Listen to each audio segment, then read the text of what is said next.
Et si on te disait que trop d'impôts peut tuer la liberté? Après Keynes, qui voyait dans l'État un sauveur, un autre homme arrive et renverse tout. Il dit « L'État n'est pas la solution à nos problèmes, l'État est le problème ».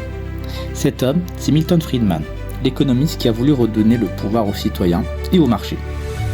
Friedman, c'est un pur produit de Chicago, brillant, provocateur, prix Nobel d'économie en 1976. Son influence, immense. Dans les années 50 à 80, il devient le chef de file de ce qu'on appelle l'école de Chicago, le courant qui va défier frontalement les idées keynésiennes. Pour lui, le grand danger, ce n'est pas la crise économique, c'est un État qui croit pouvoir tout résoudre avec l'argent public. Là où Keynes disait « dépenser plus pour relancer l'économie », Friedman répond « chaque dollar que l'État dépense est un dollar que le citoyen ne peut plus choisir ». Son arme intellectuelle, c'est le monétarisme. Selon lui, la stabilité économique ne dépend pas de la dépense publique, mais du contrôle précis de la masse monétaire par les banques centrales.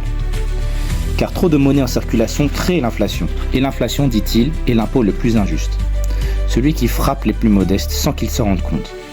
Côté fiscalité, Friedman défend un impôt simple, stable et prévisible. Il s'oppose à la progressivité excessive et à la complexité du système fiscal et propose une idée audacieuse, l'impôt négatif. Un mécanisme où les plus pauvres recevraient de l'argent de l'État plutôt que d'en payer. Une version précoce du revenu universel. Ces idées inspirent Reagan aux États-Unis et Thatcher au Royaume-Uni. Il devient la référence du libéralisme moderne, celui qui prône moins d'État, moins de dépenses publiques et plus de liberté économique. Mais attention, Friedman n'est pas un anti-impôt primaire.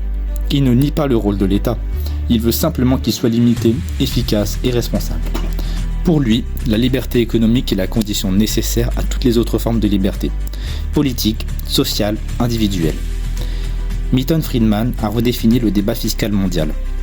Trop d'impôts freinent la croissance, trop d'États étouffent l'innovation, et la liberté bien encadrée, elle, fait prospérer la société.